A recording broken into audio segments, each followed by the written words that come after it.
Apaga la música, prende tu voz. Esto es Acapella, the podcast, hosted by DJ FRIKKIAO and friends. Y no nos han desconectado.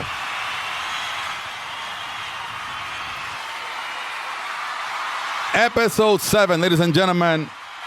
Season 2, Acapella Podcast. Ya tenemos bastante energía, bastante momentum, como decimos. Y seguimos continuando, elevando nuestra cultura. Seguimos hablando con personas que continúan contribuyendo a este podcast. And it's been an amazing journey so far. And we just continue to add content. We're going to continue to push the culture forward. We're going to continue to speak to a lot of shakers and movers. But it's not about me. This is about my brother, AJ Kallejero, tonight.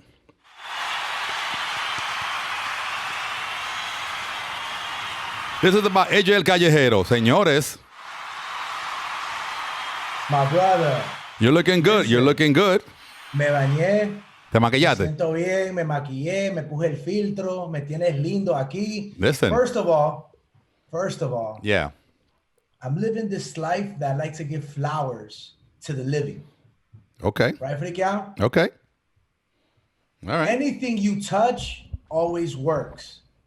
The reason why nightlife in Nueva York in the Garden State area is popping is because legends like you.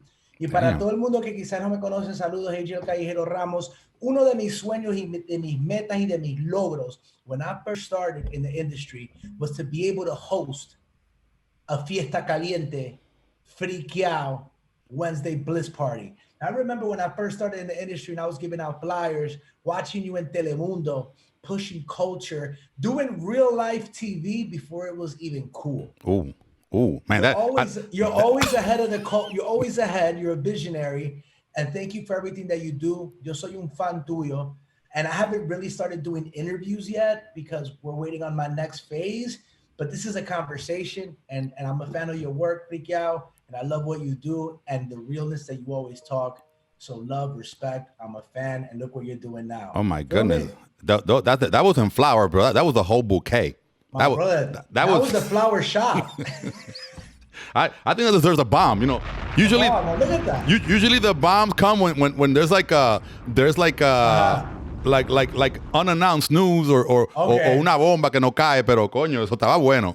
My brother, listen, look what you're doing with this podcast, my brother. Look what you're pushing culture. You're being a voice to the unheard. You're pushing and touching topics that need to be spoken of, brother. So. Yeah, I appreciate that. I appreciate that. Yeah. And yeah, well, mira, I want to return the flowers. You know, hey, I'm gonna return the flowers. Usually I do this at the end. Okay. You know, but AJ is somebody that I've met a long time ago, and I've watched grow and evolve, and literally before our eyes. Because sometimes, you know, and we'll talk about this, right? Sometimes when we see people in their beginning, in their journeys, we tend to keep them in that bucket. We tend to keep them. We tend to almost compartmentalize them and like what you're not supposed to grow. You're not supposed to, you know. And we'll get into this because I do want to talk about that. Let's do it. Lo que tú quieras. We tend to almost see people for what they were, and not for their journey. You feel me? Like you got to see people. You know, this conversation already. Yeah, and the same way that you just said that about me, you see the journey, right? You see the journey. You know. Janeiro Matos was on here not too long ago, and he said something really key, right? Legend. He said, "No es donde tu carrera comienza, es donde termina." Exacto. That shit is real, bro. It's beyond real, man. And I tell people, man, this is a marathon. It's not a race, and everybody wants that quick return of investment. Yes. And everyone wants to plant their seed now, and they want their cash now. And FRIKKIAO, you know, I've been at this for 15 years, bro, and from minimum wage to Google cutting a check, it wasn't easy, but we're here. Yeah. So, you know, I think that a lot of people, you know, and let me continue giving the flower because I just handed you a pedal. You know, and I just want to say that, you know, desde tu comienzo hasta ahora, and we've all seen it. We've seen the journey, and the journey continues, right? Because the journey hasn't stopped. The journey, ahora, you're just getting started. As far as I'm concerned, we're just warming up. Yeah, you're just getting started. You're just getting. As far as I'm seeing, you're just ramping up. You're just tying the shoelaces right now. I'm finally owning who I'm destined to be, and I finally put value and worth to who I am. So that's why this podcast and that's why this interview and this conversation is so valuable, because I know the journey is just getting started, and I want to be able to document this moment in time, and have that say, look, this is the person's journey, right? Because at the end of the day, the same way you can go back and see the journey from anyone, me, whoever, it doesn't matter who. You know, it's the same. It goes back to that quote: "No es donde comienza, es donde termina." Exactly. You know, and if every day you're making a progress, pushing forward, then no ha terminado. And so, like I said, my perception, looking from the outside in, you just tying up the loose shoelaces, my brother. You're just getting started. Amen, man.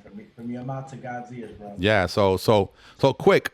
How did you get the name? How did you get the Kallejero name on? Man. So when yo comencé, first of all, radio wasn't my dream, right? Like I got accepted to college for a full scholarship in pharmacy. Then I wanted to make the droga, so I said clinical lab science, and then I decided to do criminal justice to pursue be a lawyer. I went to the school numero 4 in the nation for criminal justice at Rutgers, Newark, state in Jersey, in state tuition, más barato, full scholarship, why not? And bro, I was at the Copacabana, and I tell this story all the time. I was at the Copacabana, 34th Street, 17 to party, 21 to drink with my friends, and I landed into this music industry. Shots at the night show, te quiero, vaya a hacer, que hola. How do you call it? I was coming out of the club with one of my friends who was a little lit, and here comes this gorgeous blonde lady asking my friend, hey, what do you think of La Calle 105.9? You know, La Calle was the first reggaeton radio station aquí en los Estados Unidos, New York, Univision, what is now X96.3. And my friend tried to kick it to her. I said, yo, I'm sorry. He's a little lit, but mira, La Calle, reggaeton, I hear it everywhere, not knowing who she is. Y para todo el mundo que está viendo, cojan notas. You never know who's who. Never judge no one by how they look, because that might be the person that's dictating your next step in your career. Yeah. So here I go. Y digo, hey, disculpe, mi amigo está borracho. Listen, I love reggaeton. I love this. She's like, okay, I don't know who she is. I go walk to the Hummer, La Calle Hummer, and I see Webin. No idea who Webin is. And I'm like, Webin. And I was like, hey, you guys hiring? I'm from Jersey.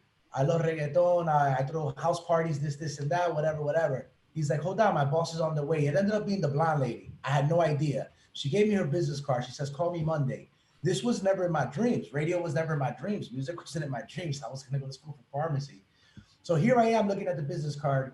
I got some of my friends telling me, yo, dog, pursue that. I got some of my friends saying, you and radio? Are you crazy? I listened to the bad friends at first.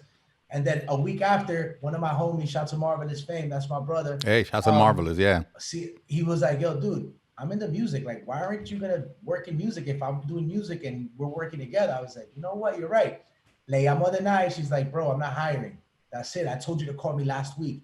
Bro, no pare ahí. I called her 3 times a day for a week. I emailed her. I called the office. I called the reception, and I called the cell phone. So she finally picked up. She was like, come here. I got there. I waited 6 hours to meet with her, and the rest is history. So here I am, the radio station, La Calle 105.9. Radio isn't my dream. I have no idea what to call myself. I'm the first street team member of the radio station. So I said, very original. And then, first of all, shout out to Steffi Chacon, who was Steph La Callejera. Yeah. We started the same day, and she was Steph La Callejera. So I was so original, aka I wasn't original. I was like, okay, maybe I'll just be AJ El Kallejero. And literally, that's how it started, because I was in the street team. Steph was like Callejera. I said I could be her tag team, AJ Kallejero, and I just ran with it, and that's it. And you kept that. And remember, like, I was in the street, so I would be from borough to borough doing promotions for the streets and el micrófono y todo eso. So like one day I'd go from Brooklyn to the Lower East Side to Harlem to Uptown then to Jersey. I'd probably touch the 5 boroughs in one day, giving out flyers and doing everything that I have to do for the promotion team. So you know what's funny? I always thought you got your start at Mega, not at Univision. No. I worked for Univision for 7 years. I did 5 years. Man, it's been so long. 5 years. It's 50. I know, bro. I started young. I partied young. I did 7 years at Univision, 5 in New York, and then I did 2 in Las Vegas, where I did full radio in Las Vegas and helped push Latin culture over there on the non-Mexican regional. and set up a whole team and a whole squad that's killing it out there now. And then hice los 3 años. I call it the 3-year marathon porque, bueno, tú sabes que hay que pagar los biles, ¿verdad, FRIKKIAO? Yeah, you were in Vegas for 3 years, right? For two. I did 2. I did year 5 to 7, and then year 7 to 10, I call it the marathon. And donde I was at La Mega and Amor doing first Amor 93.1 overnights. Then I did 7 to 12 Monday to Friday. Then politics as usual. Then I went to Mega, did the weekend shift, and I was a marketing promotion director / host / producing concerts / o sea, in radio you have to do all types of jobs. And while that was going on, I was the morning show host at Sirius XM Caliente. I drive to DC to do more radio con my Salvadorian people, Central America, in Washington, DC with CBS. I did Telemundo, some TV, and then I was working with Don Omar and Red Lake Radio while finishing my master's. So that was year 7 to 10. Insane years. And then year 10 to 14 was Spotify, where I just killed it over there. And year 15 is starting over at Google and YouTube. Damn, that's a nice run. Just warming up. We just warming up. Yeah. So from Univision to Mega, what made you make that jump over there? So to be honest with you, from Univision to Mega, so I got an opportunity to go to Univision I got the opportunity to go to Vegas on year 5. I went to Vegas. You know, I learned a lot because when you go into a new market and you come from New York and the New York hustle, you may intimidate some people, right? People get intimidated quick. And, you know, I guess I got a couple mishaps with who was in charge of me. I don't know. Long story short, bro, they let me go, man. They let me go after 7 years of busting my ass. They let me go. And was, like I always say, your rejection is God's protection and the universe always aligns. Yeah. Imagínate, I'm out of Univision. Where am I going to go? Soy Latino, right? Let's go kick it with the people at La Mega. It just so happened to be that I was in Cali Bash and I met with Polito Jr. Shout out to you, Polito. Thank you for always co-signing from day one over there. Yeah. Polito Jr. It's a good guy. I met a few other people and I met Eric Garcia, and it's crazy, FRIKKIAO, because ellos ya sabían que tenía 7 años en la industria. You know, like I'm 7 years killing it at Univision. And this is why I always say your ego is, you got to move with the cheese and you got to do what you do, right? So yeah, I remember Eric telling me, or was someone telling me, like, look, we know you were the man at Univision, but this is SBS. You're new. We're going to need you to start in the streets. ¿Tú te imaginas, después de 7 años, decir, I need to go back to the streets and do promotions after I was already doing day parts and be a celebrity or whatever the case may be? I had to check my ego, and I was like, all right, let's do it. And they were like, I was just checking you. Nah, you won't start street teaming. You're going to do overnights. I was like, let's kid it. So then I basically just ran with the opportunity and started over at SBS. And then you were doing the overnight show. And then I did the 7 to 12. Then you did the 7 to 12. Yeah, I remember that. I actually, if we look back at those ratings in my book, 7 to 12, I had a good market share for Amor. But, you know, politics as usual. Headed over to Mega. And then that's where I was on the weekend, did the live broadcast. I went to the streets with the morning show, and then was doing like marketing and promotion / the digital corresponding. And you know how it is, bro. Yeah. Doing de todo un poco. Yeah. And at the same time, you were still doing Sirius? I was still doing Sirius. Sirius was being pre-recorded. Shout out to Brian Pino for giving me the opportunity. So I would pre-record my shows at Sirius, and I would go during my lunch break at SBS to go pre-record 2 shows. And then Sundays, after I got back from Washington, I would go to Sirius, record 2 shows, do the overnight, sleep at the radio station, and then start my day shift. Okay. Now, what was the? Because was there a conflict? Because I heard there was a conflict between Mega and Sirius. Like they didn't want you to do the show. Well, here's the thing, right? So, you know, and much respect to the policies of every company, right? So the reason why I did so many things is because I had to pay the bills. I had to take care of my family. Yeah. And my salary at Mega, I wasn't cutting it, unfortunately. Yeah. I was blessed. I was grateful that I was there. And to be able to work and grow and be at the #1 radio station, thank you, SBS, but I had to pay the bills. So same thing that happened to a few other people. They came down to a conversation like, yo, you got to let everything go. And I wasn't willing to let everything go. Not for the right bag. Yeah. Yeah. And it came to a point that I had to say, look, and with all respect, I was like, let me think about it. I was sitting in my moments of like, yo, what's next for me? What am I doing? Am I happy? Like my dreams are different than the dreams that someone else has for me. They want me to do this. I want to do that. I remember being in the bathroom, dog, and I'm like, damn, yo, ¿qué voy a hacer? ¿Qué hago? Next day, bro, they fired me because I took too long to give them the answer, I guess. Yeah. And we left amazingly. Like, hey, thank you guys. Once again, thank you for the opportunity. My time is up here. And I remember Eric telling me, he's like, yo, bro, you're going to be good. I'm like, I know. And the next day I was making more money hustling and freelancing on my own than I did with the company full time. Yeah. Well, now, ¿qué tú piensas que fue el conflicto? Like in their heads, like what do you think? Like there was a conflict of interest, right? Because they're, I mean, in essence, though, Mega no es, they're not terrestrial, they're not satellite radio, and Sirius is not terrestrial radio. So you have to understand that you know, like with a brand like Mega, such a powerful brand, has opened up so many careers, has done so many things. They're just protecting their identity and their brand, and they're protecting the people that are leveraging their brand to grow. I'm not even mad at it because I understand, but people were hustling because they hadn't paid bills. Yeah. So I don't want to deep dive into that because I have no idea, but I do respect it. Yeah. It's what they wanted to do, and it's a very diplomatic corporate answer, but I appreciate the honesty. Hey, listen, man, we keep it real. I don't burn bridges, my brother. Your network is your net worth. You feel me? I work with everybody. Latino, Coño, yo quería que tú hicieras como hacen todos aquí que vienen aquí, todos los artistas, acaban Arturito. No, look, listen, and big shout to Arturito, bro. Arturo's my guy, bro. We're actually doing an in-person interview. Yeah. People, you know, it's funny because before I started programming music, I would be like, yo, what's up with these programmers? But once I started programming music, I understand you can't make everyone happy, man. It's tough and it's a tough job. And I always say this to like a lot of artists, man, make noise without the programmer. You're going to have the programmer jocking you, right? And the power can't be held on one person. FRIKKIAO, you know this, my brother. ¿Cuántas veces te han bloqueado de ti y tú sigas buscando tus vueltas and doing what you have to do? So shout to all the programmers. It's a tough job. But we do have to radio has to find a way to support new talents. Yeah.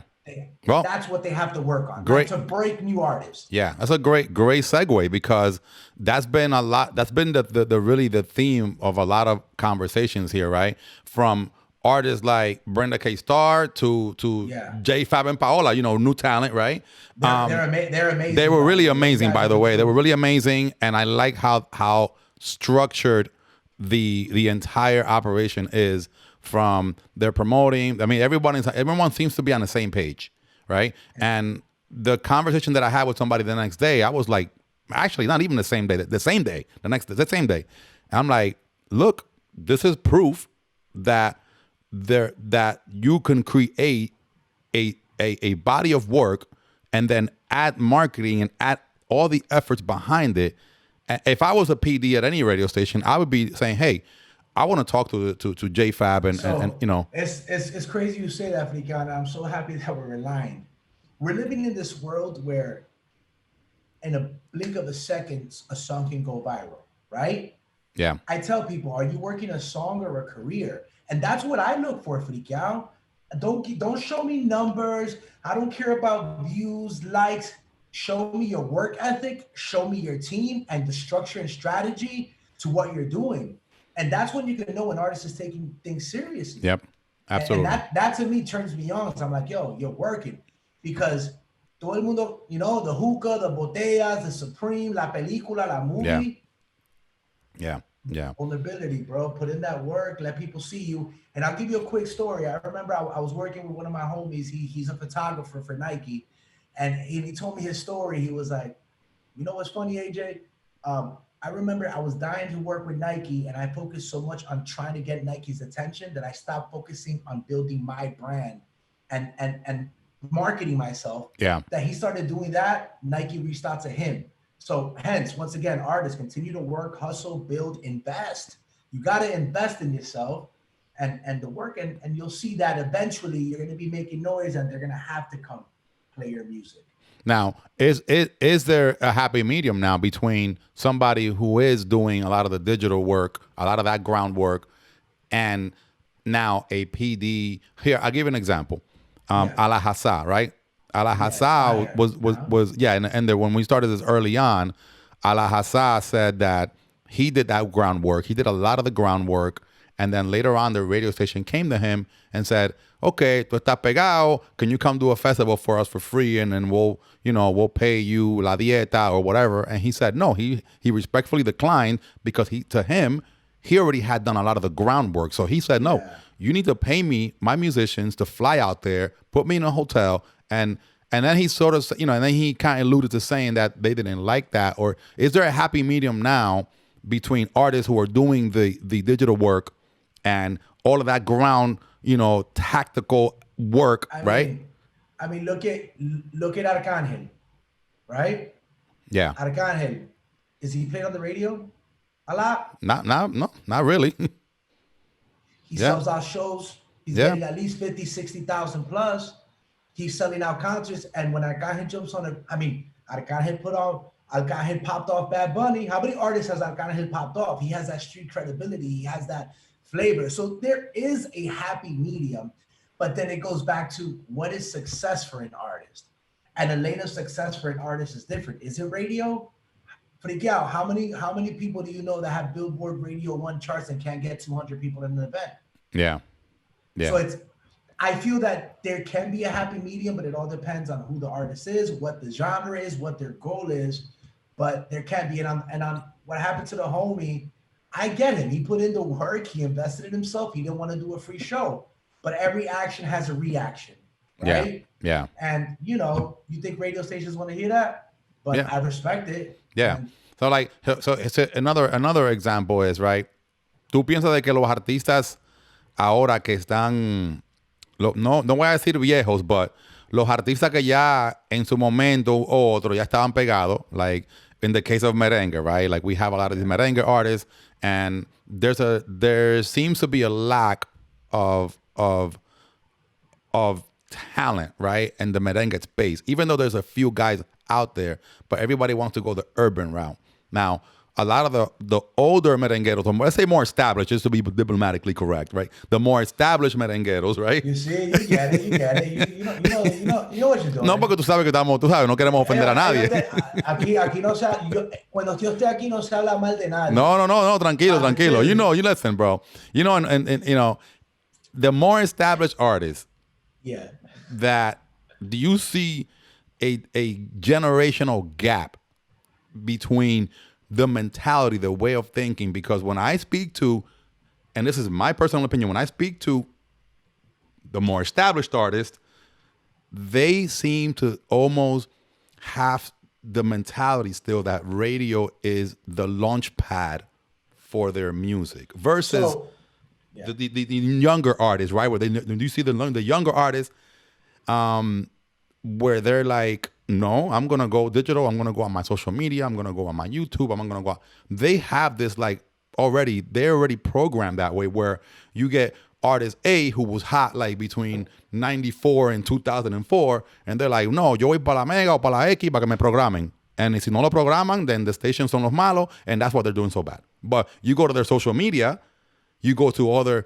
digital platforms, and they're not even present, if that, and they have no content. And if they do have content, it's garbage. It's not quality content. So it's I know it's a long. It's like a 2-part question. No.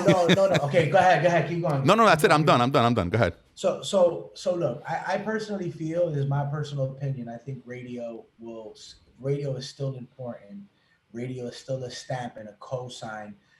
There's a lot of radio listeners across the country, right? And when it comes to the music, they're absorbing it. Now here's the thing, right? Because I've sat with Juan Luis Guerra, I've sat with Oro Solido, I've sat with all these pioneers and legends, and sometimes it depends the deal that they sign. Remember, like, these dudes dropped before the digital era. Yeah. So is the masters theirs? Are they receiving mechanical royalties? Yeah. Sometimes they're not, right? And that's totally understandable. But radio will be important. That's one. Radio would definitely be important.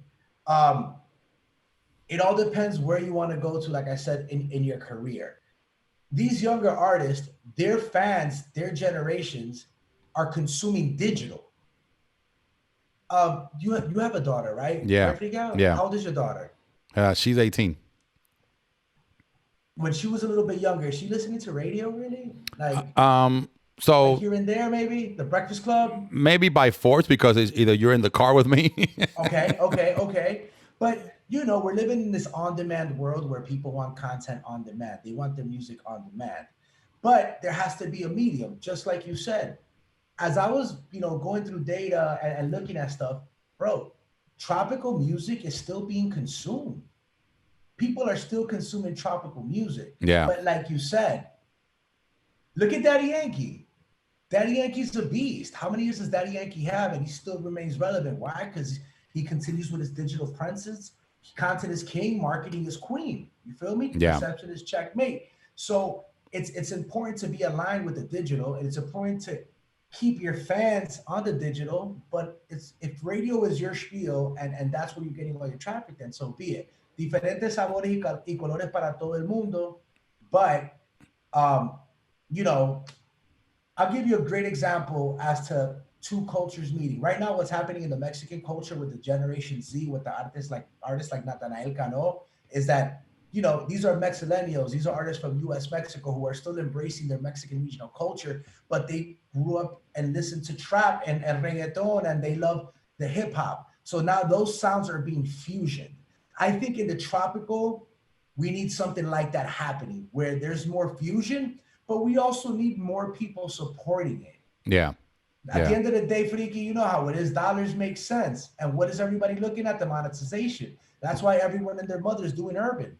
Yeah. Because that's where the money's at. That's what's being consumed. However, we can't forget that there's riches and niches, and people like you and I, which this is why I love what you're doing, because you're talking about this. And this is one of the reasons why I wanted to come to this, is because I know you're super serving underserved niches and underserved genres that deserve more attention. Yeah. And people like us have to continue to pave that way and also educate, man. Yeah, I mean, and the other thing we want to bring in also, we want to, which is when the opportunity presented itself for JFab and Paola, I'm like, and then it almost kind of put me in a different mindset where I'm like, we got to start now providing a platform for them, right? Because, how do you think the Santiago Matias of the world evolved, right? He was supporting a movement when nobody else was, so he was supporting the urban movement in DR when nobody else was. And now those guys are paying him back. And that's why I always say data picks up trends and not culture.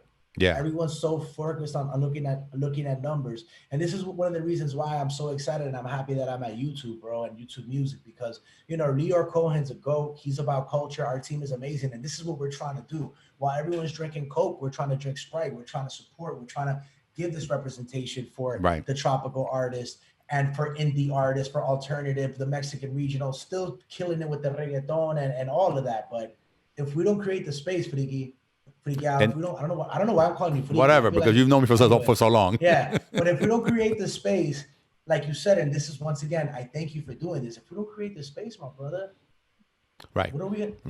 Right. Change begins with us. Yeah, absolutely. Which is like, begins with us. Yeah, which is again, that's why I was like, you know what?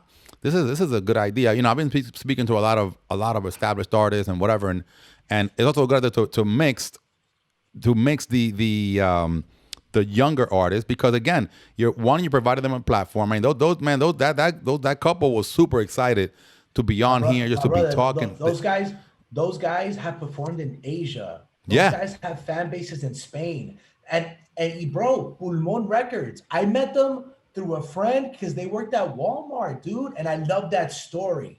Yeah. So, si tú eres un artista por ahí, embrace your hustle. Embrace your vulnerability. Un gran ejemplo de eso, Friki, es Camilo. You heard of Camilo? He's embracing love. He's embracing his wife. He's embracing spirituality. He's embracing humbleness, and people love it. His engagement is crazy. And that's like the next Ricky Martin, the next big star right there. So yeah. So, it's I think it's a really good gem that you're giving people now, that people are going to watch this and going to say, okay, they're going to take that and apply it. Because again, I like I said, just from them doing this a little bit, I've been doing this, I've been seeing a generational disconnect between, the established artists and And let's stay there. Generational disconnect. There's also a generational battle. Yeah. Between the older generation and the younger generation, and reality is that we can learn from everyone, but there has to be a connection. Like at the end of the day, like as Latino, gente que habla español, Latinx, Hispanic, whatever you want to call it, whatever is your choice of preference on the jargon, right? We gotta unite. We gotta create a community. We gotta put each other on, because if we don't do it, FRIKKIAO, who's gonna do it? Yeah. You feel me? Yeah. Not for us, but for the future. Like I said, it goes hand in hand. It goes hand in hand. So talk to me about all right. So then you left Mega. You left, or you got fired from Mega.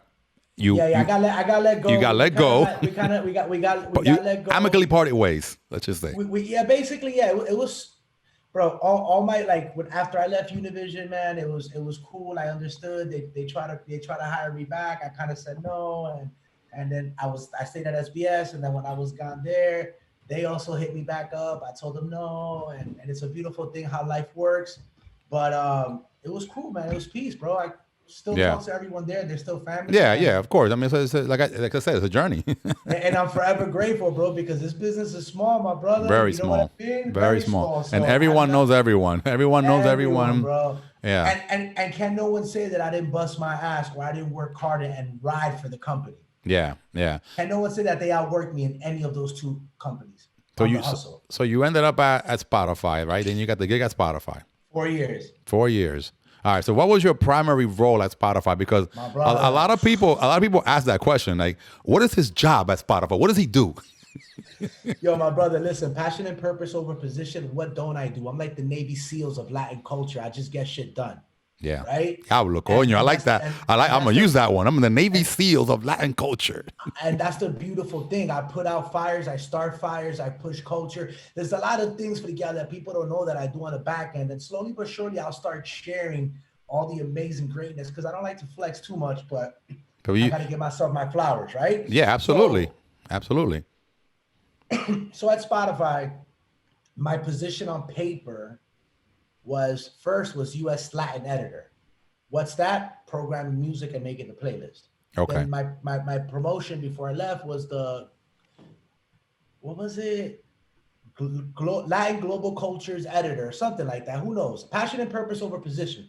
And the reason why I say that is because I walked up in there and I just killed it. I had to be label relations. I had to be artist services. I had to be artist manager. I had to be the programmer. I had to be cultural partnerships. The first event, Viva Latino at Spotify, I negotiated it, I booked it, I helped produce, and I hosted it. 18,000 people, Chicago, Bad Bunny, Daddy Yankee, Becky G, Nati Natasha, Joelle Randy. What did I do before this digital era? Explain to the bloggers like Alofoque and everyone else, yo guys, this digital shit's happening. Part of my current. No, it's all good. This digital is happening. Get on the wave, educate yourselves.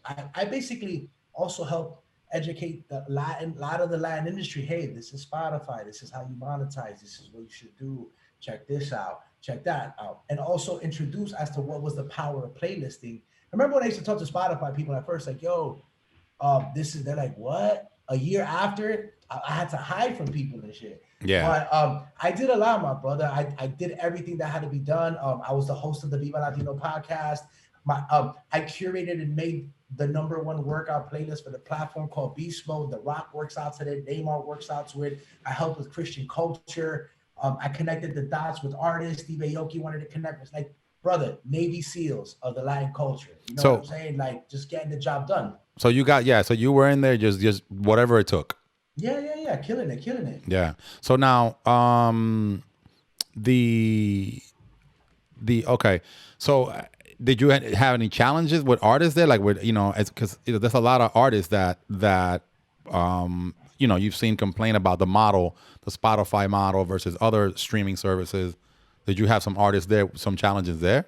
Well, all I can say, when I was there, I did what I had to do to make sure everyone was represented. You know what I'm saying? When I was there. Now, what is music curating for the people who might be watching this and might not understand what the word, because you see the word curator being thrown around a lot now. Yes, what is when you say a music curator, what exactly is that? Music curator is basically a person that is curating music. When I mean that is programming music. So playlists have become the new form of radio stations. The cool thing about playlists is that también the independent playlist has become the digital mixtape. You remember the mixtapes, the street mixtapes, Of course. right? So why would they make some mixtapes or people promote? Because most of the time, perhaps they didn't get played on radio, right? So you're in the streets mixtape. 50 Cent popped off the mixtape, not off radio. Yeah. So independent playlists have become the digital mixtape, and playlists have become the new digital radio. And there's people that program the music on the playlist. Are there a lot the of music people on. are there a lot of people who do that? I know there was a I was talking to I don't know, I think it was like a DJ or something, and was a Hip Hop Nation that has a playlist on Spotify. What's the biggest hip hop playlist on Spotify? I don't even recall, man. I haven't dived into the platform in a minute, but the Yeah, biggest playlist on YouTube Music is called Hip Hop on Everything, and we have hit lists. You see what I just did there, right? that's It's all you called did. I Release. like it. I like it. I like It's it. called Al Millón. It's called Pula Lumbre. So make sure you go check out YouTube Music and all the amazing things that we're doing there. But any brand can make their own tastemaker playlist, Yeah, right? Like you can go freak out to YouTube Music right now, and you can say and be like and create your playlist and drive traffic to your playlist and people to listen to it. Now you become a tastemaker or an independent playlister, but your playlist starts to move. I remember speaking to LaJuan James about this, and I was like, "Yo, dog, got your independent playlist going?" He's like, "What is that? I don't get it."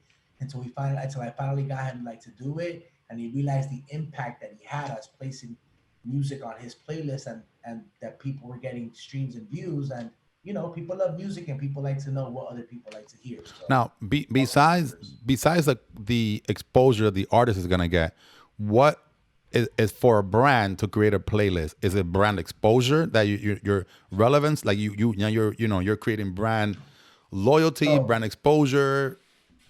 so attention brands, if you're listening, music will always be a part of culture and a part of what's happening. We we um we realize what emotions are aligned through music, right? You're happy, you put this on. You're celebrating, you put this on. So once again, these big brands have traction, they have power. So music allows them to nip and dab into the culture and to the consumers of the music. I'll give you a prime example. Last year, I did an endorsement with McDonald's where I curated their Vive Tu Ritmo tour. Right, shout to Jay Wolf's agency who gave me that opportunity, and we lined up Jay Cortez and Fuego to be brand ambassadors, and I hosted, and then we went around to 5 tours. What happens? Jay Cortez explodes after that. What happens? McDonald's is a part of these new artists' careers. Brands have to understand that they can create impact and be a part of an artist's career at the beginning, and that will give them credibility to be at the cusp of culture. Puma did it with Neon 16 at an event that was like a celebrity all-star game. Nike's doing it, signing promoting up and coming artists. What the brand needs to do right now is start cutting the checks to people like us, Yeah. the power players, the Say that executives, again. the Say it again. tastemakers. Cut the check to people like us. Cut the check to people like us that can speak 2 languages, 100% English, 100% Yeah. Spanish. We dip and dab into both cultures, but not only that, there's a new generation of Latinos, and that's us. Not all Latinos in music are artists. There's amazing directors, producers, amazing business managers, content Yeah. creators, Yeah. and this is the dip and dab as to me, right? Because I'm over at YouTube. I'm handling artist relations. I'm on the corporate, but I'm also a brand and I'm also a personality. So I live in both worlds. It's just a hybrid that we're living in now. Look at you, FRIKKIAO. You got your restaurant. You got your consulting agency. Hey, man. You got and you're doing your podcast. Yeah. Passion and purpose over position. Yeah. You're just hustling. Yeah. You're a Swiss Army knife. Yeah, And exactly. there's a lot of us like that guru from Rapeton. Guy's a beast. Yeah, he's a beast, man. He's a beast. Beast. He's killing it over at Apple. He's running with his Rapeton. He's building on his brand. There's a different form of Latin new tastemakers and movers and shakers. And if these brands start embracing that and start cutting us some checks, think about it. Yeah. Brands, think about it. Yeah. And if you need the help, hit me up. Yeah. Let's go. We'll make it work. Sorry. Okay. No. I listen. I like that's. But yo te dejé que tú hablara because again, and it's a lot of truth and weight to what you're saying because a lot of brands tend to almost forget the impact that our culture has, and people like you here, I'm going to need some more flowers. People like you that are pushing that envelope forward and that culture forward, young Latino, bilingual, that like you just said it, you said everything correctly, like that you're crossing between two cultures. You can speak both languages. You can appeal to any masses. You can create any campaign in either language and target those people in either language. And the shit is crazy. Yeah. That embrace Spanglish. I hope somebody listens, and they are listening because something's about to happen. Yeah. Spanglish. And not only that, FRIKKIAO. Probably do that here. Yeah. I can market to you in English. Yeah. You can market to me in Spanish, but the New York Latin whatever person isn't the same like the West Coast, right? We can go from a bachata merengue to merengue ripiao to a reggaeton trap, and then we're listening to some Pop Smoke. Yeah, we can go to Chris Brown. Exactly. We go in the West Coast. You go from like a Fuerza Rígida to a Banda MS to an Aventura to a YG. Yeah. To a Bad Bunny. So, and I said it so many times. We come in different sizes, colors, shapes, and languages. Stop trying to market us as one. We're not one. Tenemos people like you and I that speak both languages. Tenemos personas that come from Colombia, then they come here, then they adapt the culture, and they speak broken English and a lot of Spanish. Yeah. Tenemos Latinos that New Yorkers that don't speak Spanish. Yeah. So it's like, yeah, Mexicanos and all that. So it's like, it's crazy. I get a lot of listeners on this podcast, a lot of people commenting on the YouTube channel that are from Dominican Republic, from Spain, from Spanish-speaking countries, and most of the content we shift. It's bilingual, but we do shift a lot. The majority of it, we speak English, and you get people commenting on there like, "Hey, lo estoy escuchando," and a lot of these Spanish-speaking countries where these brands may think my brand won't reach there because my language or my targeting is not. Believe it or not, there's a lot of people who consume English-only content. But again, we're Latinos, so they identify with us already because we are Latinos. So they're like, wait a minute, this guy looks like me, comes from where I come from, but he is giving me this content in another language. Let me see what he's saying, and they'll figure it out. They have. I know so many people that don't speak English that can sing the lyrics to an English song. How many American or English-speaking artists are selling out in Latin America? Mexico City is the #1 streaming capital of the world. Yeah. Everyone has to cater to Mexico and the Latin culture, and you're right. And it's one of the battles that I have with me. I'm like, yo, do I do this content in English? Yep. Do I do it in Spanish? Do I do it in Spanglish? Like, it's like, Yep. just dish it out. Yo, personally, I think that the content is in what you feel more comfortable in. I think people can detect when you're trying to force something down their throat, right? Yeah. Right. And when you're walking on eggshells, you're like, oh, do I post this? And it's happened. Look, bro, I'll be the first one to say I've caught myself in that Bermuda Triangle of social media. Do I post? Do I not post? What do they think? Damn. Look, just have fun. Yeah. We're supposed to use social media to help us and benefit us. Yeah. And just dish out content. I'll give you a quick story real quick. I was in Cancun doing an event, and what shout to Suhe, he's like me, like us, but in the Arabic culture. Got it. I see the shovel, and I was like, yo, record me real quick. And he was like, all right, do it. And then I just started saying, I did a little motivational thing. If you don't follow me, Instagram, AJ Kallejero with a K, all social medias, all that good stuff. So I was like, I did the video, keep digging. I was like, when life throws you, keep digging. I held that content piece for 1.5 years. For 1.5 years, I said, this is whack content. Why am I not going to post this? This is not cool. Yeah. My best performing video has been that one. It took me 1.5 years to post it. Once again, you learn by trial and error. Yeah. You're going to hit, you're going to hit, you're going to miss, but you can't. Absolutely. No, and I'll share a similar story. When I first started doing this, I speak natively Spanish. It was my first language that I learned. Mm-hmm. And I started doing a lot of the stuff and speaking Spanish. I'm okay. I'm going to target these Latin American countries. Then people were started to say, well, why don't you speak more English? Well, why don't you speak more Spanish? And you would get both. And then I started watching other content creators on YouTube and other people doing, either podcasts or blogging or whatever. And I'm noticing that they're doing their content. They are from Spanish-speaking countries, but they're doing their content in bilingual format, or they do it mostly in English in Spanish-speaking countries, right? And then so I think the other day I was mentioning to somebody about the Alofoque radio show. I follow that show. I see what they're doing. They model a lot of the stuff that's happening here in the States.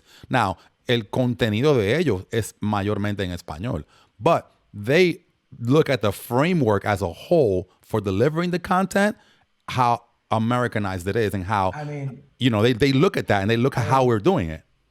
A great example of a radio show that like what Alofoque is doing, but a radio show that's a good example of it is The Breakfast Club. Yeah. The Breakfast Club, since they came from Sirius XM, The Breakfast Club is a prime example on how to utilize and capitalize digital and how to get new fan base through content and digital. They're an amazing radio show, but their social media is lit. Yeah. And The Breakfast Club has become a stamp to morning news, or to like, hey, what's happening? Yeah. Right? Or so. Yeah. Like you said, they digitized. There's a plan. Yeah. There's a plan. There's strategy. At every moment, there's an action for every reaction, and there's a plot for every setup. Yeah. So here's a confession. I've never watched The Breakfast Club I would never heard it on radio. I've always watched it on YouTube. There you go. and once again, the power of YouTube. Yeah. Like, people forget the power. Not just because I work there. I'm super excited that I work there. And actually, what's the date? October 14th was my 1-year anniversary. And I still can't believe it that this this son of an immigrant Salvadorian single mom has a check cut by Google that they reached out to come grab and take over from Spotify and y darle la funda, right? Yeah. I can't believe that. But the power of YouTube, my brother, it's a search engine. People can learn everything. Like what you're doing, like you're gonna continue to grow on your subscribers, and you can learn and you can build it, and the brands.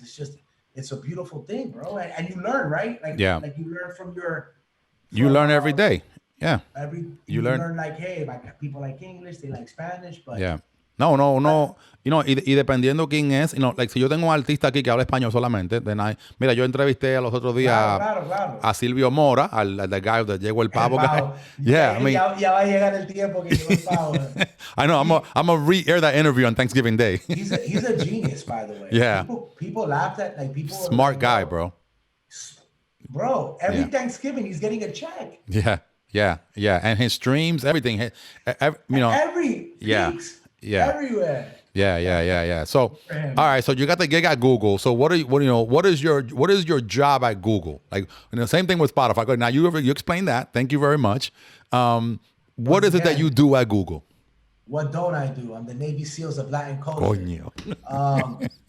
On paper, my job is artist relations. I maintain and handle the relationships between the Latin industry and the platforms Google and YouTube. But bro, like, I love doing everything, man. I'm in there driving development for the younger Latin executives. I'm in there motivating people that want to learn more. I'm helping on the Google side, curating the campaign for Hispanic Heritage Month, helping with YouTube originals, helping with content.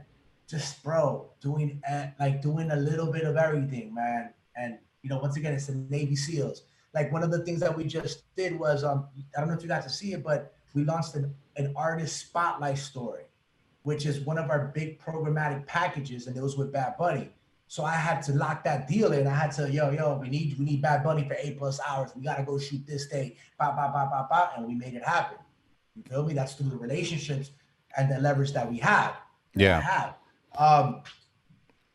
Google Pixel needs a campaign with an artist. Boom, boom, boom. Let's lock it in. Set Latin Grammys, handling negotiations, dealing with executive stuff, helping with strategy. Yeah. Being a friend, having a heart, supporting people, listening to people, pushing people. Bobby, we do it all. Navy SEALs. I don't put a title in my position. I'm always a leader. Even if I'm interning, I'm a leader, bro. And you are too. Yeah, absolutely. Listen, I do gotta thank you though for that day in Vegas. I never got to thank you for the day in Vegas. You know, you got me into that party, and yo creo que yo no he comido más cheeseburgers en un día. It was a McDonald's party. McDonald's party. Yo no he comido tantos cheeseburgers en un día. The Bad Bunny show, right? The Bad Bunny show at the Land Bro. Bro. Nice, man. And here's the thing, right? I had an amazing time that day. I mean, it was an amazing time. Yo nunca hubiese visto una chica tan sexy, una chica linda como la que estaba en ese VIP comiéndose un cheeseburger. Keeping it humble, man. Yo, keeping it humble. High heels dresses, a nice cheeseburger, and some chicken nuggets. Oh my God, bro! I just kept, and it was a few chicks like that. I'm like, damn, she's hot. I mean, shout to McDonald's too. That was an amazing party. They did that. They just, shout to me. They cut me a nice check last year, and they gave me an opportunity. But what they're doing with J Balvin and the Happy Meal stuff, like that's just, that's taking a risk, which shouldn't be a risk because Latin is pop culture. Yeah, and we are general market, but. Well, what do you think? What do you think is a risk though? Why do you think they're taking a risk with that? No, it took them a long time to try to do it. I don't think it's a risk, but I'm happy that they're supporting Latin culture and that they're doing it because I don't see why not. And no one else has done it, right? Nobody else has done it. Burger King hasn't done it. Wendy's hasn't done it. And I'm hoping each of them step up their game and start embracing Latin culture.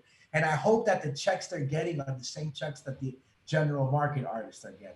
Yeah, that's the other thing. Yes, exactly. That's the other thing because here I'll share something else. Like in nightlife, you know me from way back then, and I used to always fight for that same equality, right? And we're gonna put up Alex Sensation on, we'll put him in the Latin room. People don't know this, man, but I was the first guy to eliminate the Latin room. Right, because when I will go into these clubs and they're like, "Oh yeah, you're the Latin guy." Yeah, we had the Latin room. No, I want the main room. Like when I went to like say Bliss. Oh yeah, we had the Latin. We'll make no. I want the main room. I want this night, and they got so crazy. They ended up giving me their other general market night. My brother, and then once again, it's giving you back your flowers, FRIKKIAO, man. Like, do you know how important that was? For our culture to get these spaces that we didn't have that then allow these artists to come and sell out the shows. Yeah. And here's the thing, like FRIKKIAO, you had to code switch and speak their language and make them understand in a business point of view. Yeah. Yeah. And you did it when it wasn't cool. Yeah. Shit, bro, who else got a shout out from Romeo Santos on the record? You, my brother. You was out there supporting culture from day one, and people need to understand that, right? Yeah. And I'm hoping that your job now is to build small FRIKKIAOs and baby FRIKKIAOs. Absolutely, man. Yeah, absolutely. And again, I always tell people, and I put them. I said, look. Let me ask you a question real quick. I get excited here. If there's something that you would tell yourself 20 years ago, what would it be? Like something that you know now that you should have done different 20 years ago? I would probably tell my younger self to start really focusing on building relationships in gearing towards this digital space. Okay, cool. Nice. Because remember, 20 years ago we had the digital space. It wasn't evolved as it is right now. Right. And I believe it. There's a lot of people who I see now evolved that did believe. I remember I used to DJ for Arcángel, like way back when he was doing. I was like his media tour DJ. Crazy. Shout out to Loren Medina from LA. Yo, that's my people. I just did a panel with Lauren from Foot Locker. Yeah, she has my business card from 2005 when I was on when I had the MySpace AJXK201. Yeah, so Lauren used to always hook me up with a lot of those gigs. I would do whenever Arcángel came and did media, Alexis Cifido, all those guys. She would always be So I was her DJ, and I would end up in like Primer Impacto and all this crap, right? And I remember right before we did Despierta America one day, me and Arcángel were just kicking it or whatever. And he was like, yeah, I'm doing this MySpace thing. I'm getting, all these fans and whatever. And he had that vision, bro. He had it. That guy, Arcángel needs to write a book. And I'm so happy that he's doing this podcast because, what's crazy? people sometimes like, yo, he's arrogant or whatever. Arcángel is one of the realest people that I know. Yeah. Él no se lo mama a nadie. He respects the human and not the position. And Yeah. I've had some cool conversations with him, and that guy he gets it, man. He's Yeah. smart and Yeah. he's living his best life, bro. So so to answer your question, that's what I would say. Nice. I would have Acapella podcast would have been born 20 years ago rather than today, because it would have been much far along. And again, I would have helped, I would have gotten an Arcángel on there. Hey, come on, let's do this, let's do this right here, right now. And I would have had that content developed. But I think and I don't think it's too late. I think people right now, too late, bro. Your time is now, FRIKKIAO. Right now we're building, everybody's building. And I think, se ha notado ahora that in this pandemic, se ha notado ahora who has the work ethic and who don't, right? There's a lot of people that just sat back and just waited and said, oh, I'm just gonna I don't know what to do, or I require instruction from someone else, or I require this. And there are other people who just took initiative and say, I'm just gonna start this shit. I'm just gonna see where it goes and whatever. And I'm not speaking for myself. I see a lot of other people doing things. A lot of people, man, doing great things and evolving. I mean, this guy Molusco started his whole Molusco TV. That's crazy. There's this book that I want to recommend to everybody. It's a simple read. It's called Who Moved My Cheese. Yeah, it's an amazing book. I've read that book. It's just adapted and adjusted, and bro, and just like in every situation, how many people became billionaires because of the COVID? How many people became stars because of COVID? It's adapting and adjusting. Pero creo que, like Molusco's a radio king. Yeah. He's like, wait, chill. What's happening? And yo, he's killing it, bro. Like, you would think that he started that shit years ago. But he's investing in it. Yeah. He's investing. He's setting up his time. And then I think that's what it comes to, man. Busy is a choice and time. Like, here's the thing. Like, I've been itching and scratching to get my podcast going and having conversations just like you're having here, or podcast. And it's going to come out soon with the lineup and all that. But I have to prioritize it. And it's scary too, man. I'll open up and be like, it's just, to starting. Yeah. But you know what's funny, that when we started doing this, it was just, I had the concept already from a while ago, and I'm like, yeah, I want to do this, and it's like you said, to starting it, I don't know, and then when the pandemic hit, I'm like, this is it, that's it. Everybody's home. And then this is the time for me to build, and I'm still in building mode, right? You got to start building up momentum, warming up, keep going to the point where now people are reaching out on their own. Whereas before, I'm like, hey, can you come and do this? Now it's like, now they're coming on their own. But I also think, FRIKKIAO, that has to do a lot with the legacy that you're living and with the credibility that you build and the person that you are.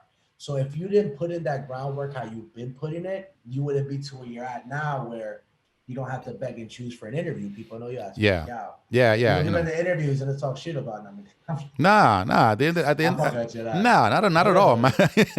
Yo, the end of there, bro. But you know what? I know what you're saying. You're a person that is a stamp in this culture and is respected. Hence why I'm here. Yeah, right? Well, I know I definitely appreciate that. Now, what is your for new AJs coming up on that grind, working the promotions department at a radio station or at a streaming service? What is your advice to them? And by the way, you asked me because I know she'll kill me if I don't mention her. My daughter will probably watch this podcast. My old, I have two of them. One of them, the 24-year-old and the 18-year-old. When you asked me before, and she's probably gonna be like, "You didn't say that," I'm like, anyway, what do you say to someone like her who's actually working the ranks, in digital media as well? Someone like that who's working the circuit and working the just doing the legwork.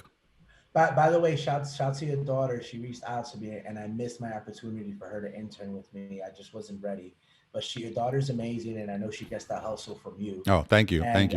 My advice to all these young executives is that you put your value and worth to your name. Companies now need you. Latin is pop culture. Every brand and company is looking for people to spice up their brand. Not only that, you have to drive your own development, have to understand how to move through the corporate ladder, create internal tasks, Latino gangs, where you're meeting and connecting with people from cross functions that represent your culture, but that you're also embracing other people to your culture. And like I always tell you, FRIKKIAO, passion and purpose over position. If you're only going to do your job, then you're going to be stuck doing your job. You got to put in more work. You got to, like when I started over at Google, bro, everything that they wanted me to do that wasn't part of my job, I did. Right? Yeah. I got you. I'll do it. Yo, I burnt myself up. I was killing, but I had to pay my dues. Yeah. And you pay your dues for the rest of your life, but you have to also continue to build. Drive your own development. Your network is your net worth. Something that I probably would have not preached years ago is give yourself some rest. Mental health is important. Give yourself some time to be able to think, to create, to make sure that you're in a good space. But you have to drive your own development, and you only do that by working on your brand. Yeah. Because you're a brand. We're all a brand. You're a brand within a brand. Yeah. And don't be scared to ask. Don't be scared to ask. You'd be surprised. I'm learning how to ask as well. You'd be surprised what can happen when you ask and have a vision. And people need to know what you're doing in your company. I think that's something as us Latinos, we forget. We forget to give ourselves our flowers or to let the world know, yo, I did this. Because you never know who's watching, bro. Yeah. And at the end of the day, use social media as your stage. That's why I go ham. Yeah. You think I know people are watching? You think Google didn't know? Yeah. You know what's funny? The other day I went and I ran into Camilo at a club at Barcode. Actually, that was like on Sunday. Yeah, Sunday. And he says to me, "I see what you're doing." Because people don't text you and tell you, "I see what you're doing. I see what you're doing." Let's talk during the week. Whatever. Like, and the reason I bring that up is that people are paying attention. People are watching. Unfortunately, sometimes they may not hit like on your post, but they're watching it. They saw it. They see what you're doing. And every single day that you're putting out content and you're putting out things and you're putting out your thoughts and you're putting out energy into the world and positivity into the world, someone's watching that. And someone's being impacted by that. And it goes once again, there's riches and niches, bro, and you just have to be you. I remember once I posted like this little thing that I was like, a little positivity, but it was so vulnerable, it makes sense. I went to go look at my data and like 2,000 people shared it. I was like, Yeah. I was like, I didn't want to post it. So people are always watching. And honestly, and it's one of the times like how I met Gary Vee and I sat down with Gary Vee. It was one of my missions to sit down with him. And what did I do? Started following all his camp, liking their stuff, supporting Gary. I ended up finding out this guy, Homie Diaz, used to work with K-Swiss, was working on the Gary Vee sneakers. I did free promo for Gary. I was like, yo, bring me the kicks. I'll do it for free. Started doing that. Started saying to the universe, I'm a Gary Vee fan. Until someone said, yo, Gary Vee wants to meet you. You got to put in the work. Yeah. You got to network. You got to share and show love. And people are watching, bro. People are watching. Now, speaking of Gary Vee and that, do you... Because you put out a lot of quotes, a lot of positivity out there, a lot of energy out there. I follow your social media. You're constantly putting a lot of good energy out there. Who do you besides Gary Vee? Who inspires you? Like who inspires you that you say, man, this person is putting out some stuff that I would love to emulate and then mold into my own a package and deliver it to the world. Yeah. So here's the thing, man, and I say that with utmost respect because they've even told me, yo, you're like the Latin Khaled. No, I'm AJ. Right. El Kallejero Ramos. Yeah. This is who I am. I've embraced cultures and I've embraced different things. But honestly, my motivation comes from my mother. It comes from God. It comes from how I've been turning my life to be a better person. And just through, being able to glow in the dark. Gary Vee's a dude that definitely I've listened to in some dark moments and he's pushed me. But if I'm trying to do something, I'm trying to be like the Latin, like, have you seen The Black Godfather on Netflix? No, I haven't seen that. Is it good? Check that out. It's super dope. The Black Godfather? The Black Godfather. He's this music executive that was he had his hands in everything, my brother. Everything. Navy SEAL vibes. What's this guy's name? I think I've seen that. There's an older guy, bro. Like he's an older guy, right? Let me double check. I know who you're talking about. I forgot his name, but I did watch that. The older guy that he just had all the plugs for everything. Yes, exactly. Yeah, I know the guy. Yeah. I've watched it. Your network is your net worth, right? Clarence Savant. Clarence, yes, I watched that. Yeah. I'm trying to get to the point where I can be like that. No, I'm gonna get to the point because you're documenting this, right? Yes. For years, I'm gonna be my own version of that. And at the end of the day, to push culture, to be me, to embrace who I am, embrace vulnerability, embrace that sometimes I feel insecure, I get depressed.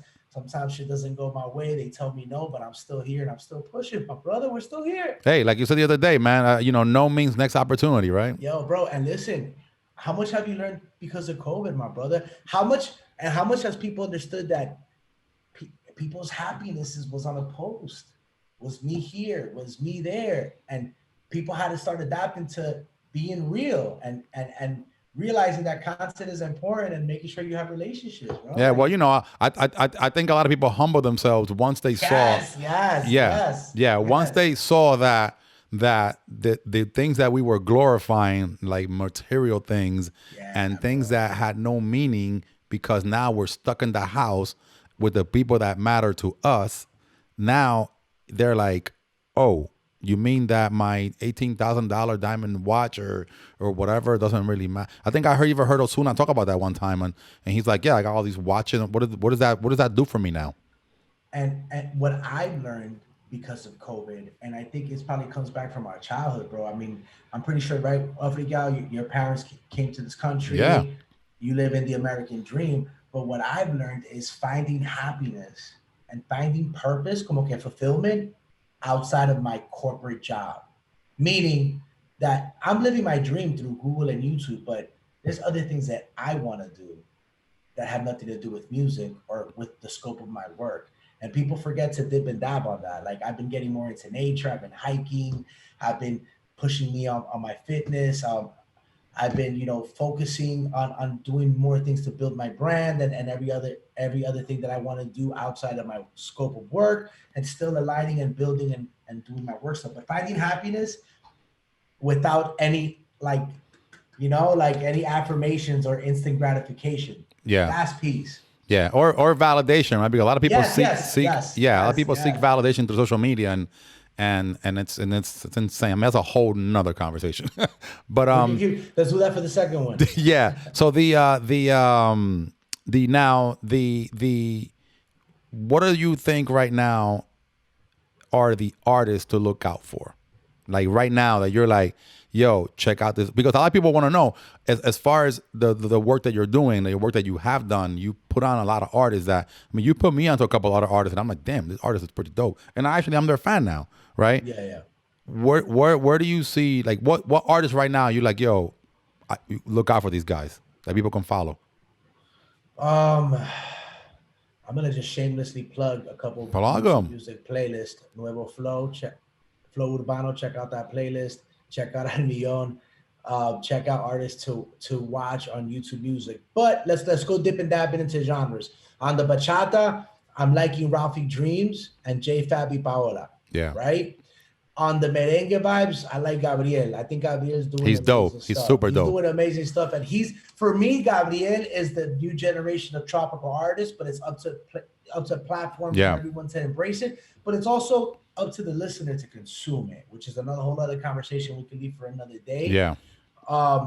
When it comes to the like Dominican culture, he's not new, but I like what Chael is doing right now, that he's taking that executive producer and collaborating role, and he's kind of making himself an artist. I think that's exciting. Kiko's killing it as usual. When it comes to the Mexican culture, I like what Natanael Cano's doing and the entire Rancho Humilde camp. I mean, it's crazy, my brother. Like, Yeah. Bad Bunny went out to Nata, right? To Natanael Cano, and they just got a huge bag from Warner. Let me hold on. Let me go to my. What about Latin America, like South America? I know when you and I spoke on the phone one time, you mentioned something in Argentina. You mentioned some stuff out there. So in Argentina right now, I'm really liking Bizarrap and Nicki Nicole, which is a female artist who's killing it. In Colombia right now, BL from La Costa, he's about to pop off. He's killing it. I know I'm gonna forget people. Yeah. I know I'm gonna forget people, but let me see real quick. Hold on. Let me look at a couple playlists to make sure that I'm telling you that. I like what Omi de Oro's doing right now. Javielo from Puerto Rico, this young cat, he's dope. Produced by Nexum. Rels B from Spain. Aisha from Spain. Don Patricio from Spain. I like Mickey Woods, obviously, because I'm just a fan of the way he raps. Yeah, he's dope. And Puerto Rico, BJ Sinzuela on the urban alternative side. Hold on. No, You know why I'm asking you this, right? I'm asking you this. Chucky 73 from New York, the whole Chucky 73 gang, they're making some good noise out here. Why are you asking me? What's up? The reason I ask you that is because I want to come back in time later when these artists are like are popped off. Harry Notch in Chile. Chris Floyd, he's killing it right now. He's pretty dope. Quebo. And Nampa Básico, I like him. He's Colombia. He's more on the neon hip hop soul. Yeah. And J.I. the Prince from New York is going to be the next big New York artist. Now, what about I probably forgot people. I love all you guys. You already know. So circling back to the same thing that I commented in the beginning, do you encounter people now that look at the AJ of today and still treat you like the AJ of 2009? I think obviously you have people that can't. All right, I'll give you an example, right? And I told this story. I remember when I first started, I had to hold Wisin y Yandel's umbrella at a concert in when it was City Field or Shea Stadium. It was a Blineo for La Calle. I had to hold their umbrella because it was raining and my ball set to make sure they don't get wet. And I remember telling that story to them and then them hitting me up for a listening session because they have an album dropping. Yeah. They've remained cool and they've respected it. In reality, most of the people embrace it because they see me come up. I'm still the same dude that I am from them and with the relationships. And more than that, I respect the people that fucked with me when I had nothing to offer them. Yeah. Right? But FRIKKIAO, as always, there's some salty people that are like, damn. Tiene aceite. AJ tiene aceite ahora de Hollywood. No es aceite, pero imagínate, bro. Yeah. Like, shout to Univision and SBS. I love them, but they both reached out after they let me go. Yeah. You know what I mean? Yeah. And with respect, I said, I'm not aiming to get back to radio right now. Yeah.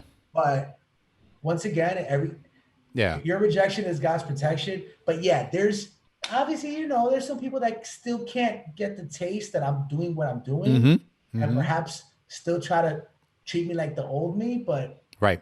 At the end of the day, they gotta come fuck with me, bro. Yeah, which is why I ask. Sometimes, unfortunately, and I'll say it unfortunately because of that growth and the inability.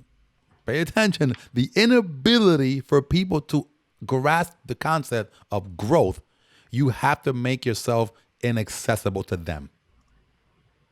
Right? I've learned so much, FRIKKIAO, and I respect you for that because I always used to be a people pleaser, man. And it got to a point that it affected my mental health. And that's why I respect you so much. And you're like one of my spirit animals because, bro, te tratan bien, tú los tratas bien. No te tratan bien, pues, maybe you're not giving them the same attention, pero it's a two-way street. We're all human. We can all leverage our skills. And man, but at the end of the day, brother, how many billion people are in the world?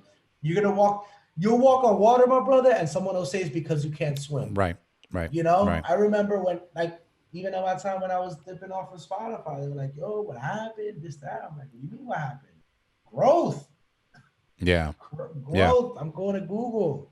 Yeah. I just was dealing with some, things that I had to get through before I was able to announce that I can go. Yeah. And like any other job, like I said, like any other career move or any other job, like people sometimes have a hard time accepting. And that's why I said sometimes the people that have that hard time accepting, and this is something that is a complicated method, like it's a complicated method of doing because when someone, even like when we were trying to plan this interview, right? Mm-hmm. Like we've been trying to, coordinate just to get on, right? And you're like, yo, I'm like, what did I tell you? Yo, you're busy. Like you're busy. And someone who understands your journey and respects the journey is going to say he's busy. Now, someone who doesn't understand that, right? They're going to be like, coño, este tipo, whatever. I remember AJ from over here. He used to come up. Like, yeah, that's the AJ of 10 years ago, not the AJ of today. I hit somebody up. Someone hit me up. You know, mind you, it's 9:22 p.m. Mind you, I started my day at 4 a.m. today, right? I start my day at 4 a.m. every day to get shit done. 4 a.m. Yeah. And I have an assistant. Like, I have a team, and I'm building my team. And someone hits me up, and they're like, yo, I was like, look, man, I'm going to connect you with my assistant. She'll take the call. Like, damn, dog. I'm like, my brother, listen. Like, I don't deal with this anymore. Like, I'm growing, bro. That's growth. Like, that's growth. Like, and like what you and I told you, Freaky, I was like, and I love the fact, I was like, look, Freaky, like, I got you, but just, I'm going to have Eloisa handle this. No problem. And I need to email this just because, like, I work for a corporation. I did everything you asked me to do. And I did it. And I did it with a smile on my face.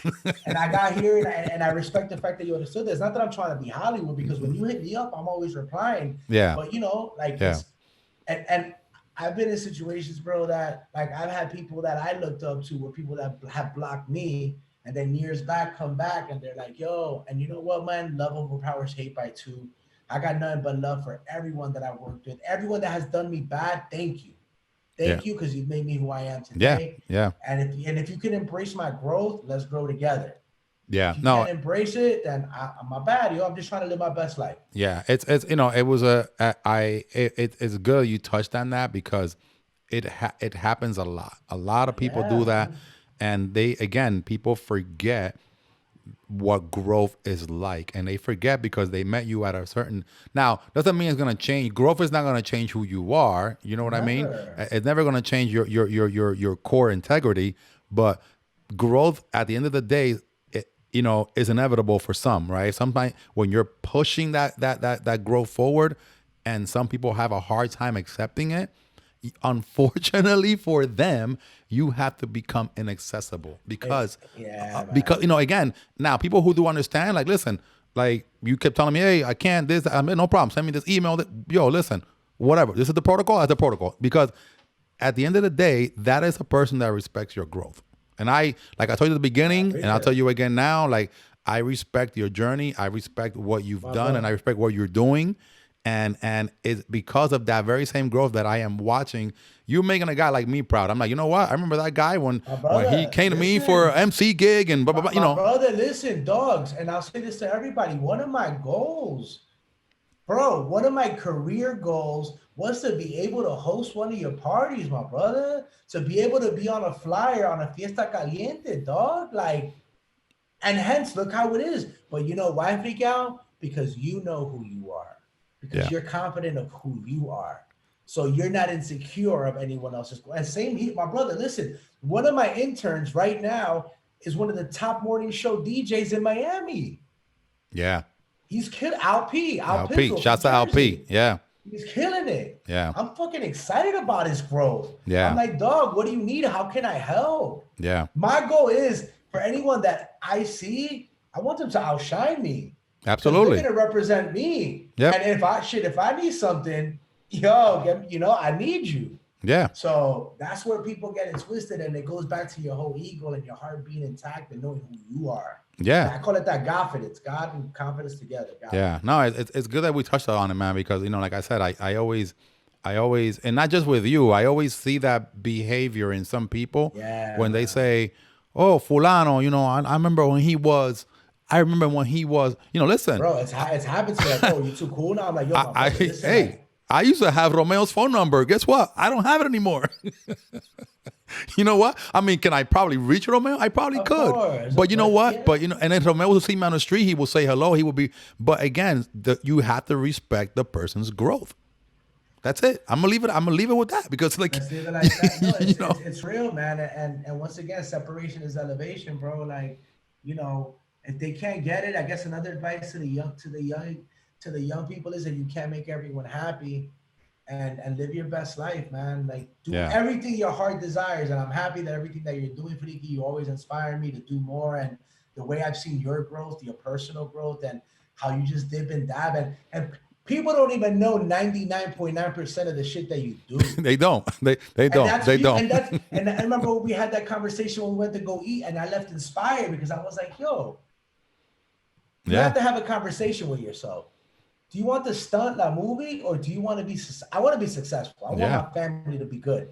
If that happens with fame, cool. If not, el que come calladito come más. Yeah, absolutely, man. Because you know why? Those bills got to get paid.